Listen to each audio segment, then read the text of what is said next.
नमस्कार, मैं डॉक्टर पुष्पा तिवारी ग्वालियर से। आज आपको अपने इस सत्र में मैं भगवद गीता के कुछ श्लोकों का अर्थ बताऊंगी आपको। भगवद गीता आज भी उतनी प्रासंगिक है जितनी 5000 वर्ष पूर्व थी। भगवद गीता विश्व साहित्य का एक प्राचीनतम महाकाव्य है और इसमें दर्शन, नीति और धर्मशास्त्र का समन्वय हुआ है। भगवद गीता हमें ये बताती है कि मनुष्य को कार्य कैसे करना चाहिए। ये हमें एक ऐसा रसायन प्रदान करती है जिससे कर्मयोग रूपी ऐसा रसायन देती है जिससे हम अपने कर्म को करते रहें और इसके बंधनों से मुक्त रहें। ये गीता का संस्कृत में अर्थ ज्ञेय है। ज्ञेय माने जाना जाता है। ये गीता कामधेनु की भांति, जिस तरह से कामधेनु हमारी सभी इच्छाओं की पूर्ति करती है, उसी तरह से जिस चीज़ की हम इच्छा करते हैं वो हमें गीता से प्राप्त होती है। भगवद गीता हमें मार्ग प्रशस्त करती है। ये कालजयी है।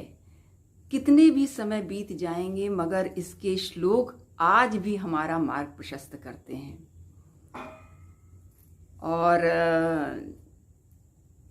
ये भगवान कृष्ण कहते हैं कि जिस तरह से पृथ्वी वृक्षादि उद्भिजों को उत्पन्न करती है मगर उससे उत्पन्न होने वाले फलों की इच्छा नहीं करती, उसी तरह से मनुष्य को हमेशा अपना कर्म करते रहना चाहिए, उसकी फल की इच्छा नहीं करना चाहिए। भगवद गीता के 9वें अध्याय का 8वां श्लोक है, प्रकृतिम स्वाम वष्टभ्य विसृजामि पुनः पुनः भूत ग्रामम कृत्सनम वशम प्रकृते वशात। प्रकृति के वश में परतंत्र हुए इस संपूर्ण प्राणी समुदाय का मैं, भगवान कृष्ण कहते हैं, मैं अपनी प्रकृति के अंदर करके बार बार रचना करता हूँ। भगवान कृष्ण कहते हैं कि ये सारी प्रकृति मेरी है। जिस चीज़ को आप देखते हैं, पर्वत, आकाश, जल, वायु, ये सब मेरा ही स्वरूप है। मैं इसी में समाया हुआ हूँ। और कहते हैं कि जैसे बिजली है, इसकी शक्ति मशीनों के द्वारा प्रकट होती है, उसी तरह से ईश्वर में अनंत शक्तियाँ हैं, वो प्रकृति के माध्यम से ही प्रस्फुटित होती हैं। इसलिए प्रत्येक प्राणी को हमेशा प्रकृति का संवर्धन करना चाहिए, संवारना चाहिए, क्योंकि प्राणी इसी से ही बना हुआ है। भगवद गीता के 15वें अध्याय का 7वां श्लोक है, ममै वांशो जीवलोके जीवभूते सनातनः मन षष्ठानि इंद्रियाणि प्रकृतिस्थानि कर्षति। भगवान कृष्ण कहते हैं जीवलोक, इस संसार में जीवभूतः माने जीवात्मा, मम एव मेरा ही, सनातन माने सदैव से ही अंश रहा है। परंतु प्रकृति स्थानी, प्रकृति में स्थित मन, षष्ठानि इंद्रियाणि, मन और 5 इंद्रियां, आँख, नाक, कान, मुंह, जिह्वा, ये इंद्रियां हैं जो जिससे मनुष्य संसार में बंधता है।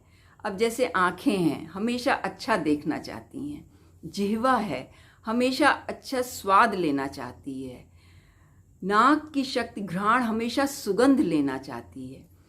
तो भगवान कहते हैं कि इन सबको संसार में लगा दो और तुम स्वयं मुझ में समर्पित हो जाओ, क्योंकि तुम मेरा ही अंश हो। जैसे आपने देखा होगा कि नाटक का पात्र है। नाटक का पात्र, जैसे मान लीजिए मैं ही रावण का पात्र अदा करती हूँ नाटक में, तो मैं सारी क्रियाएं रावण की तरह करूँगी, मगर अंदर से मुझे लगेगा कि नहीं, मैं तो पुष्पा तिवारी हूँ। उसी तरह से भगवान कृष्ण कहते हैं कि आप संसार में रहिए और जो आपका पात्र है वो आप अभिनय करिए, वो आप पात्र का निर्वहन करिए, मगर अंदर से हमेशा आपको ये लगना चाहिए कि मैं तो भगवान का अंश हूँ। भगवान कितने सुहृदय दयालु हैं कि हमेशा जीव को अपना अंश बताया है। भगवत गीता के 14वें अध्याय का 5वां श्लोक है, सत्वम रजस्त्वम इति गुणा प्रकृति संभवा निर्बंधन्ति महाबाहो देहे देहिन व्ययम। हे महाबाहो, प्रकृति संभवा, प्रकृति से उत्पन्न होने वाले सत्व, रज और तम, ये तीनों गुण अव्ययम माने जो खर्च ना हो, देहिना माने जीवात्मा को, देहे माने देह में, निबंधन्ति बांध देते हैं। भगवान कृष्ण कहते हैं सत्व, रज और तम ये तीनों गुण मेरे ही द्वारा उत्पन्न होते हैं, जिनमें दया, करुणा और सहयोग की भावना, ये सब सात्विक गुण कहलाते हैं। सात्विक गुण का संचार मनुष्य में बचपन से ही हो जाता है। इसीलिए आपने देखा होगा कि प्राथमिक कक्षाओं में LKG, UKG, फर्स्ट में मॉरल साइंस के इतने सारे लेसन रखे रहते हैं, इसलिए ताकि इन गुणों का अंकुर बचपन से ही बच्चों में फूटे, उनकी इस चीज की आदत पड़ जाए। सच बोलना, दया करना, सहयोग, इनकी आदत पड़ जाएगी तो ये इसी से बंधे रहेंगे। और रजगुण, रज जैसे शासन करना और प्रतिद्वंद्विता की भावना, ये सब तो राजसी गुण तो समाज सिखा देता है मनुष्य को। तम मीन्स क्रोध, घृणा, ये सब तामसिक गुण कहलाते हैं। तामसिक गुण मीन्स नकारात्मक शक्तियां। भगवान कृष्ण कहते हैं तामसिक चीजों से हमेशा दूर रहना चाहिए, क्योंकि ये आपके मार्ग में बाधक सिद्ध होती हैं। अब जैसे मान लीजिए लाल रंग है, उसमें हम काला रंग मिला दें तो लाल रंग का जो प्रभाव है वो अपने आप कम हो जाता है। पीला रंग है, उसमें काला, तो ये नकारात्मक शक्ति हमारे मार्ग में अवरोध पैदा करती हैं। इसलिए इससे हमेशा बचना चाहिए। कोशिश करनी चाहिए कि मनुष्यों में सात्विक गुण का संचार बराबर होता रहे।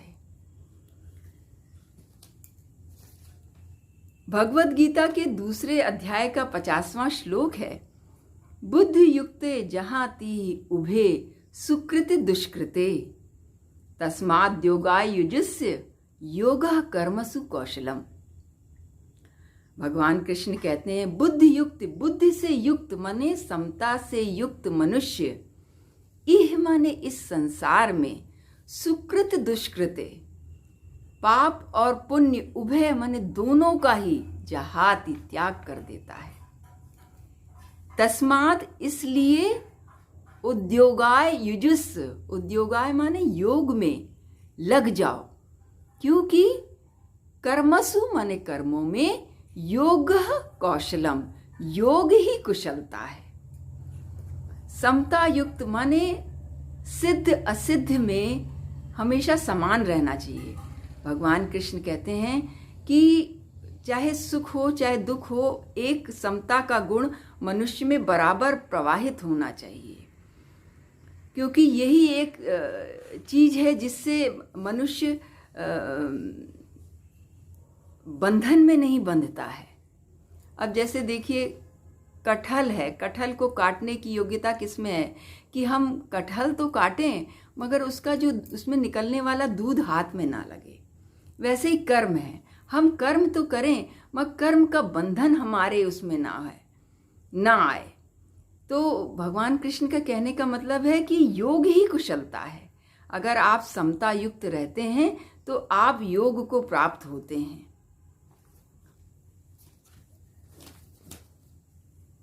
भगवत गीता के 4थे अध्याय का 11वां श्लोक है, ये यथा माम प्रपद्यन्ते तास तथैव भजाम्यहम् मम वर्तमानुवर्तन्ते मनुष्यः पार्थ सर्वशः। हे पृथानंदन, जो भक्त ये यथा माम प्रपद्यन्ते, जो भक्त जिस प्रकार से मेरी शरण लेते हैं, मैं अहम माने मैं, तान माने उन्हें, तथैव भजाम में हम, उसी प्रकार से आश्रय देता हूं। क्योंकि मनुष्या सर्वशः मनुष्या, सभी मनुष्य मम माने मेरे, वर्तमानु वर्तन्ते मैंने वर्तमाने मार्ग का अनुसरण करते हैं। ईश्वर के मार्ग का सभी अनुसरण करते हैं। भगवान कहते हैं कि जो मुझे जैसे याद करता है मैं उसको वैसे ही प्राप्त होता हूँ। राजा दशरथ को ने भगवान को चाहा पुत्र के रूप में, तो राजा दशरथ को राम श्रेष्ठ पुत्र के रूप में प्राप्त हुए। और अर्जुन ने भगवान कृष्ण को सखा के रूप में चाहा और चाहा कि भगवान कृष्ण युद्ध में सारथी बने, तो भगवान कृष्ण अर्जुन के सारथी बने। भगवान कहते हैं कि जो जिस रूप में मुझे चाहता है मैं उस रूप में उसको प्राप्त हो जाता हूँ। इसी तरह इस संसार में जैसा जो चाहे उसको उसी रूप में आप अपना सहयोग दीजिए, तो आप स्वयं मुझको ही प्राप्त होंगे। हमेशा आपने देखा होगा कि ये हमारे भगवद गीता हमारे मार्ग को प्रशस्त करती है। कितने भी समय बीत जाए ये कालजयी है, इसको कोई नहीं जीत सकता। जितने भी पीढ़ियां आती जाएंगी भगवद गीता के श्लोकों के माध्यम से इनका मार्ग प्रशस्त होता जाएगा। अमेरिका की सेंट्रल हॉल यूनिवर्सिटी ने इसे अनिवार्य पाठ्यक्रम में शामिल किया है। आपने देखा कि इतने बड़े पैमाने पे इतनी बड़ी सहमति, कोई ऐसा तो नहीं है कि हिंदू छात्रों को संतुष्ट करने के लिए वहाँ इसको अनिवार्य पाठ्यक्रम में शामिल किया गया हो, ऐसा नहीं है। लोग वहाँ दिन रात मेहनत कर रहे हैं मगर फिर भी उन्हें शांति नहीं मिल रही है। क्या अच्छा है क्या बुरा है ये भेद ही नहीं कर पाते हैं। अगर कोई दुष्ट प्रवृत्ति का मनुष्य अपने दुष्कर्म को जायज करने के लिए ठोस तर्क दे तो लोग समझते हैं कि उसने कोई दुष्कर्म नहीं किया है। तो ये जो ये बुद्धि है सत्य असत्य को पहचानने की, कर्तव्य अकर्तव्य को पहचानने की, ये बुद्धि मुझे अपने को भगवद गीता से मिलती है। हम भगवद गीता से प्राप्त करते हैं क्या सही है क्या गलत है। भगवान कृष्ण कहते हैं कि जिस भी रूप में आप आगे बढ़ें, हमेशा आपके मन में आपके दिल में सत्य रहना चाहिए। आप ये मार्ग स्वयं ही आपको दिखाता चला जाएगा। और जो कार्य आप करें उसमें आप सर्वश्रेष्ठ रहें। प्राप्त परिस्थितियों का प्रयोग ही कर्मयोग कहलाता है। भगवान कृष्ण कहते हैं जो कर्मयोगी रहता है वो परिस्थिति ढूंढता नहीं है कि मुझे ये परिस्थिति मिले तब मैं ये कार्य करूँगा। उसको जो भी परिस्थिति मिलती है उसमें वो अपना सर्वश्रेष्ठ देता है। भगवद गीता हमेशा रास्ता दिखाती आई है और इसके श्लोक से मनुष्य को शांति मिलती है। जय श्री कृष्ण।